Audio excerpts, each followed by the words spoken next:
Graça e paz, povo de Deus. Amém, amados? Queridos, nós vamos abrir uma palavra aqui para que tenhamos entendimento das Escrituras e nós com certeza vamos ser edificados por essas palavras. Foram palavras ditas a Israel, mas na medida do possível nós podemos transferir essas palavras para o nosso espírito, para o nosso entendimento e para o nosso crescimento. Olha que está ali no livro de Oséias, um dos profetas menores, que a Bíblia prescreve, no capítulo 14, um texto, vou ligar ele diante de ti, está escrito assim: volta Israel, volta para Yahvé, o teu Elohim, em outras palavras, para o teu Deus, ó povo de Israel, afinal foram os teus próprios pecados que causaram a tua queda. Agora preparai, pois, o que vais dizer, e retornai para Yahvé, e rogai-lhe, perdoa toda a nossa maldade e todos os nossos pecados, e mediante teu amor misericordioso, aceita a nossa adoração, a fim de que possamos te oferecer o sacrifício dos nossos lábios com os novilhos. Olha, queridos, a Bíblia diz aqui que Deus está convidando Israel a voltar para Ele, a voltar para o seu Deus, para o seu Elohim, ou seja, o seu Criador, aquele que o fez, aquele que o colocou sobre a face da terra. E ainda diz: foram os teus próprios pecados que causaram a tua queda. Deus convida Israel e convida nós, no povo de hoje, a nós voltarmos para Deus. O mundo está em crise, o mundo está em dificuldade, o mundo está em tormenta, o que você quiser pensar. A gente sabe que o mundo está de pernas para os ares. Nós sabemos que as coisas não estão do jeito que nós queremos, mas, todavia, nós podemos mudar a circunstância. O próprio Deus diz que nós podemos retornar para Ele. Uma das medidas cabíveis hoje, uma das medidas seguras hoje, para um povo ser restabelecido, apesar de todo o caos e de toda a aflição, a medida segura é voltarmos para Deus. Essa é uma das maiores medidas seguras que o Evangelho prescreve, que a lei já prescrevia isso. Hoje a graça continua prescrevendo. Se nós voltarmos para Deus, nós seremos instituídos, nós seremos agraciados, nós seremos abençoados. O que tem sucedido hoje é que nós ouvimos a palavra, eu digo nós porque vamos colocar-nos todos no meio dessa situação, porque poderia dizer vocês, mas não, vamos colocar todos nós. O que acontece é que hoje as pessoas ouvem muito sobre o Evangelho, ouvem muito a respeito da palavra divina, ouvem muito a respeito dos preceitos de Deus, mas pouco se pratica a palavra. A falta da prática da palavra é que nos coloca em crise. E em momentos como esse que nós estamos vivenciando em todo o Brasil, ou no mundo todo, é um momento em que as pessoas, às vezes, elas entram em pânico e desespero. E eu digo para você, não é necessário entrar em pânico agora. O necessário é voltar-se para a palavra. O que a palavra nos diz? Que Deus nos convida a voltar para Ele. Que Deus nos convida a olhar para Ele. Ele é a nossa rocha, Ele é a nossa fortaleza, Ele é o nosso sustento. Ele é quem nós podemos confiar de todo o nosso coração e nós, através dele, nós podemos ter força. Em outras palavras, a Bíblia também diz que nós devemos voltar para Ele, mas também oferecer o nosso sacrifício a Ele. Como diz no versículo de número 2, agora preparai, pois, o que vais dizer e retornai para Yahvé. Ele está dizendo, agora você prepara com os seus lábios o que você vai dizer ao seu amado, ao seu Deus, ao seu Senhor. Você vai vir de mãos vazias, vai vir de lábios vazios, de coração vazio? Não, nós temos que vir diante de Deus, preparar uma palavra para falar com o nosso Deus e dizer para Ele, Senhor, eu sou pecador, eu tenho falhado, eu tenho feito coisas que o Senhor não tem se agradado. Senhor, quantas coisas eu tenho feito que o Senhor não tem se agradado? Revela elas a mim. Ou seja, quando voltarmos a nossa face para Deus, ou quando vemos que as coisas estão em dificuldade, porque a maioria de nós só vamos a Deus quando as coisas apertam. Quando as coisas estão tudo bem, tudo tranquilo, é churrasco, e é festa, e aí nós esquecemos de Deus. Mas quando as coisas apertam, a tendência é nós corrermos para Deus. Então, quando nós corremos para Deus, ou as coisas apertaram, nós já temos uma direção. Qual é a direção? Nos humilharmos. E temos uma palavra dentro de nós, para nós fazermos um conserto, dizer, Senhor, eu errei, eu pequei, eu falhei, a minha casa falhou, a igreja tem falhado, Senhor. Enfim, vamos expor diante de Deus qual é a nossa culpa, qual é a nossa falha. Você acha que Deus não ouviria o clamor do seu povo? Você acha que Deus não ouviria a humilhação dos seus? Quando Jonas foi pregar em Nínive, que ele pegou um navio para Tarsis, ele desviou o propósito, o projeto, ele tinha a intenção de fazer aquilo, mas em meio às preocupações que minou em sua mente, ele desviou o curso da viagem. E nós sabemos que a viagem dele foi uma tempestade. Foi uma coisa terrível. Não precisava ser daquele jeito. Mas o Jonas, ele mudou o percurso da história, o percurso da situação que Deus havia marcado. Às vezes nós fugimos dos compromissos que Deus tem colocado diante de nós. Nós não precisamos fugir. Nós temos que voltar para Ele. O maior lugar seguro é nele. Você vê que Jonas teve que ficar 3 dias ali no ventre do grande peixe. Ele teve que passar por aquela humilhação, por aquela sujeira, por aquele lugar escuro. Sei lá como é que é dentro do ventre de um peixe. Mas não deve ser um lugar gostoso e nem um lugar cheiroso. E ele ficou 3 dias ali. Precisava de uma situação como tal? Não precisava. Então, há situações que nós não precisamos ser levados. Nós só precisamos voltar para a palavra. Porque na palavra há segurança, na palavra há conforto, na palavra há temperança, na palavra há domínio, na palavra há felicidade, há gozo. Mas muitas vezes nós preferimos pagar um preço muito mais caro do que nos voltarmos para Deus. Não sejamos assim. Voltamos para Ele, preparemos uma palavra que nós dedicamos a Ele como reverência à sua face. E essa reverência está citada aqui, diz: perdoa toda a nossa maldade e todos os nossos pecados, e mediante o teu amor misericordioso aceita a nossa adoração, a fim de que possamos te oferecer o sacrifício dos nossos lábios com os novilhos. Simples assim, fácil. Mas nós complicamos tanta coisa, nós ficamos aí embaralhados, preocupados com o que nós vamos fazer. Meu Deus, agora o mundo vai desabar na nossa cabeça. Pode realmente desabar. O corona pode pegar um monte de gente que não tiver o coração voltado para Deus e que se arrepender. Agora é hora de nos arrependermos. Agora é hora de confessarmos nossos pecados. Agora é hora de nós nos humilharmos. Agora é hora de nós deixarmos a prepotência, a arrogância, a soberba e todos os feitos que a humanidade carrega. Se você olhar para o livro de Romanos, no capítulo 1, o apóstolo Paulo, ele faz menção de como estava a sociedade naquela ocasião. A sociedade foi se degradando, ela foi se decompondo ao longo dos anos. Ela foi se martirizando pela cobiça e pela sua carnalidade. E Deus então apregou uma maldição para aquele povo. Apregou uma desgraça para aquele povo. É uma palavra pesada. Apregou uma desgraça, um mal para aquele povo. Deus não precisa apregoar esse mal. E se o mal vier, nós já reconhecemos o lugar da segurança. O povo que ficou para entrar na arca, quando foi anunciado o dilúvio, o povo achava que Noé era maluco, era doido. Mas aqueles que entraram na arca estavam em lugar seguro. Então hoje, queridos, a palavra de Deus é a arca, é o lugar seguro. A arca será fechada. Ela foi fechada pelo anjo. E não tinha nem como Noé abrir a arca. Porque foi fechada por lá de fora e os anjos fecharam. Agora, Deus tem preparado a sua arca para receber o seu povo.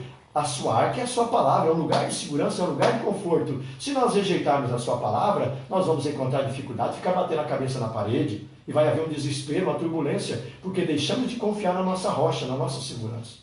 Então, o lugar de segurança, o lugar de confiança é voltar para Deus e esclarecer o que nós temos feito, o que tem desagradado a Deus. Relacione. Coloque diante de Deus e exponha a Ele as suas dificuldades, as suas fraquezas, porque só você conhece. Ninguém mais conhece os seus pecados. Ninguém mais conhece os meus pecados. Cada um de nós, como diz, tem um segredo. Eu tenho um segredo, você tem um, talvez você tenha 2, talvez eu tenha 2, 3 segredos, mas o meu Deus conhece. Por isso, convém que nós olhemos para a palavra, pratiquemos a palavra. Assim, amados, nós não vamos ser destruídos. Olha, a Bíblia ainda continua dizendo assim: a Assíria não nos salvará. Esse é o versículo 3. A Assíria não nos salvará. Não mais manteremos cavalos de guerra e jamais cultuaremos as obras das nossas próprias mãos, dizendo: tu és o nosso Deus. Ou seja, a Assíria não podia mais defendê-los. As nações a quem eles tinham feito uma aliança em meio às pelejas e em meio às guerras, agora não podia mais defendê-los. E eles tinham que dizer diante de Deus que aquilo que eles tinham feito com as próprias mãos não ia defender eles, não era Deus deles. Ou seja, o povo de Israel, eles de quando em quando eles faziam umas imagens de escultura, e ali eles cultuavam aquelas imagens, iam para debaixo das árvores, subiam as montanhas e iam adorar aquela imagem. E Deus ficava tiririca, vamos dizer assim, tiririca por ouvir aquilo ali. Porque Deus é quem devia ser adorado, mas não era adorado. Era adorado dos balinhos, dos astarotes, as figuras que eles faziam ali, que eles moldavam com as suas próprias mãos, e que moldavam a madeira, e ali colocava diante deles para adorar, como foi feito o bezerro de ouro, por exemplo. E isso desagradava a Deus. Então eles estavam ali agora dizendo, as obras que nossas mãos fizeram, elas não são nosso Deus, nós não cultuaremos mais ela. Ótimo, maravilha, ou seja, as coisas que nós estamos fazendo com as nossas próprias mãos, praticando os pecados com as nossas mãos, praticando pecado com os nossos olhos, praticando pecado com a nossa boca, que abre às vezes fala besteira, bobagem, nós não vamos praticar, Deus, tem misericórdia de nós. Essa tem que ser a maneira com que nós nos comportemos diante de Deus. Você não está proibido, às vezes, até de pecar. Se você cair em pecado, se você errar, que é um acidente para a vida do cristão, se acontecer isso, meu querido, você sabe o lugar de segurança. Mas não use isso como desculpa para viver pecando, para viver errando, para viver pisando na bola, como nós dizemos. Mas use a palavra para você voltar, caso houve um acidente. Se esse é o tempo de nós voltarmos e nos regenerarmos, voltemos para Deus. Consertemos a nossa vida. Pratiquemos o que é correto. Então Deus virá e Ele mudará a nossa sorte. A Bíblia ainda diz na sua palavra, Ele diz assim, Tu és o nosso Deus, porquanto só Tu, Elohim, nosso Deus, é compassivo e cuida do órfão e de todos os necessitados. No versículo 4 ele diz, eis que eu curarei a sua infidelidade. É Deus já falando. Porque eles se humilharam, Deus então toma a palavra e ele diz, eis que eu curarei a sua infidelidade e os amarei de todo o meu coração, porque a minha ira já se retirou de sobre eles. Já se retirou de sobre o seu povo. Quando nós voltamos a Deus, confessamos nossos delitos, abrimos o nosso coração, damos nomes aos bois, pecado A, B, C, D. Aí confessamos nossos adultérios, nossas prostituições, confessamos as nossas cobiças, confessamos os delitos que nós praticamos com os nossos olhos, com a maneira de nós denegrirmos as pessoas. Então Deus, Ele vem e Ele muda a nossa sorte. Você lembra da história de reis que estavam com sentenças marcadas e que Deus veio e mudou a história? Como o rei Ezequias, por exemplo, que o profeta Isaías foi até a casa dele e falou, arruma a tua casa que você vai morrer.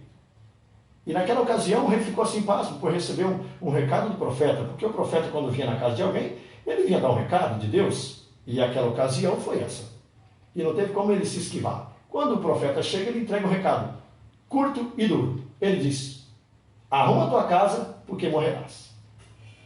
A Bíblia diz que Ezequias ouviu aquilo, e ele voltou para sua parede e chorou, se lamentou, quem sabe colocou diante de Deus seus pecados, falou das coisas que estavam acontecendo e disse, Senhor, pelo amor do teu nome, me perdoa, faz um conserto na minha vida, muda, eu vou ser bonzinho.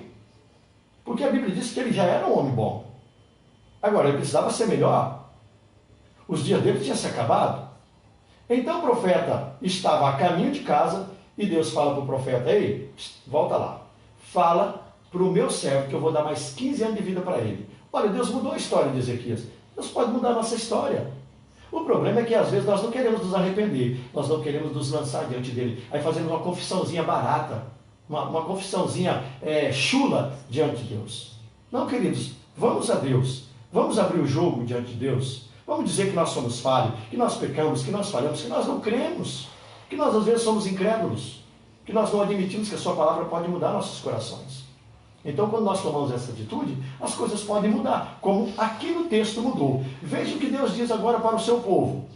Ele diz assim, serei, portanto, no versículo 5, serei, portanto, como um orvalho para Israel. Ele haverá de florescer como o lírio e lançará suas raízes como o cedro do Líbano. Você sabia que lugar que há orvalhos, mesmo que não há chuva, se houver orvalho, é o suficiente para manter aquela plantazinha? Você não sabia? Mas se você não sabia, essa é a verdade. Há lugares que existe apenas orvalho e aquela plantinha, ela se alimenta apenas do orvalho e do alimento da terra. Deus quer derramar orvalho. Ou seja, para você, de repente, ou para mim, de repente orvalho é só umas gotículas de água pela madrugada. Mas se Deus derramar um pouquinho dele sobre a nossa vida, já é o suficiente, amados, para nós vivermos. Um pouco de Deus é o bastante para nós vivermos. E o muito nosso é nada. Por isso nós precisamos de Deus. Ainda que seja um pouco dele, o orvalho vai nos alimentar, vai nos sustentar, vai nos manter vivos, vai nos manter eficazes, vai nos manter com graça para glorificar e ter a nossa intrepidez para adorá-lo. No texto seguinte ele diz assim: seus ramos crescerão, que é o versículo 6. Seus ramos crescerão, seu esplendor será como da oliveira, e sua fragrância como os cedros do Líbano. Os que habitavam em segurança, a sua sombra retornarão, renascerão como o trigo, e florescerão como a videira, e o renome de Israel será como o do vinho do Líbano. Ó Efraim, o que tenho eu com os ídolos? Eis que eu te ouvirei e cuidarei de ti. Sou como o cipreste verde, de mim procede o teu fruto. Deus não tem nada com os ídolos. Ele tem, é com Ele. Ele tem, é conosco. Ele quer que nós rejeitemos os nossos ídolos, as nossas idolatrias, os ídolos que nós criamos, as fantasias que nós fazemos, a cobiça da nossa carne. Essas coisas não tem nada a ver com Deus. Mas nós criamos esses artefatos, nós produzimos com as nossas mãos, nosso coração se apega a títulos e tantas outras coisas, a famas e honrarias dos homens. Mas Deus não está importando com isso. O que Ele importa é com Ele e conosco. Ele importa com a sua palavra. E Ele importa conosco. Se nós nos arrependermos e voltarmos para Ele, Ele muda a história como mudou a história de Israel. Ele muda a história do seu povo porque Ele tem desejo de mudar. O desejo de Deus não é nos punir. O desejo de Deus não é nos matar. O desejo de Deus é nos dar vida. E a Bíblia diz que Jesus veio para dar vida e vida com abundância. Porém o diabo veio para matar, roubar e destruir. Com quem nós queremos ficar? Com Deus ou com o diabo? Se a tua resposta é Deus, nos acheguemos a Ele, voltemos para Ele. Porque as palavras do Senhor, ela é correta quando diz: seus ramos crescerão, seu esplendor será como da oliveira, e sua fragrância como do cedro do Líbano. Veja, só palavras maravilhosas. Os seus ramos se esplenderão, eles crescerão, florescerão, produzirão, do contrário seria minguarão, envelhecerão, murcharão. Mas Deus está dizendo que vai crescer, vai prosperar, vai produzir, vai ser algo maravilhoso, grandioso. Porque voltar para Deus significa vida. Quando nós temos a palavra de Deus dentro de nós, nós crescemos, nós produzimos, nós vamos adiante. E se não houver Deus dentro de nossos corações, nós vamos falindo-nos a nós mesmos. Por isso, queridos, a verdade é que quando o homem se aproxima de Deus, a tendência dele é de crescer, não é de diminuir. E se Deus te diminui, é para que no momento que nós estamos diminuídos, nós entendamos porque Deus está nos levando a ser diminuídos. E nesse momento de diminuição, ou nesse momento de humilhação que Deus nos leva, é o momento de nós reconhecermos que Deus quer algo de nós, para nós nos levantarmos diante da sua face e dizer: Senhor, sem ti nada farei, sem ti nada poderei fazer. Eu, sem o Senhor, sou como uma planta plantada junto ao telhado, que o sol saiu, ela vai murchar, pode ter certeza, porque a terra em cima do telhado é pouquíssima terra. Ali sempre há algumas plantinhas que nascem nas calhas das casas. E a Bíblia diz no livro de Provérbios que isso acontece, as plantas, quando o sol sai, porque não tem terra suficiente dentro daquela calha, e como ela é de um metal que aquece muito, ela começa a queimar a raiz daquela planta. Logo, a planta se desvanece. Nós não podemos ser como essas plantas. Nós temos que estar firmado, como diz o Salmo de número 1, que bem-aventurado é o varão, que não anda segundo o conselho dos ímpios, não se detém no caminho dos pecadores, e nem se assenta na roda dos escarnecedores. Porém, antes tem o seu prazer na lei do Senhor, e nela ele medita de dia, e nela ele medita de noite. Porque assim ele é plantado como uma árvore junto a um ribeiro. E você sabe que a árvore plantada junto a ribeiros, ela produz o seu fruto na estação certa e na estação própria. Então, amados, quem é o nosso ribeiro? É o Senhor Deus. Quem é as águas correntes aos nossos pés? É o Senhor, que está pronto para nos ajudar e para nos capacitar. Que Deus possa te instruir com essa palavra, que Deus possa fazer um refrigério dentro do seu coração. Eu sei que Deus pode ter te dado muitas outras palavras, mas nós queremos deixar essa palavra registrada no teu coração. Volte para o seu Deus dia a dia. Todos os dias é dia de nós voltarmos para Deus. Amanhã nós teremos a oportunidade de voltar mais uma vez para Ele e continuarmos na sua presença e não sairmos da presença dEle. Porque se nós erramos, nós temos alguém a quem nos recorrer. É o Senhor, a nossa rocha, a nossa fortaleza, o nosso sustento. Confesse a palavra, declare a palavra. Nós estamos orando o Salmo de número 91. Confesse ele na sua própria pessoa, declarando que Deus é o teu escudo, Ele é a tua rocha, a tua fortaleza. 1000 cairão ao teu lado e 10.000 à tua direita, você não será confundido. Homem de Deus, mulher de Deus, confessa isso. Jovem de Deus, declare isso. Isso é um sustentáculo para a tua vida. É uma fortaleza nos dias de angústia. E Deus dará ordem aos seus anjos a teu respeito, para te guardar, para te fortalecer, para fazer de você um homem, um jovem, uma mulher fortalecida na presença dEle. Vamos lembrar disso? Amém, queridos? Fique na paz, Deus te abençoe poderosamente no nome de Jesus.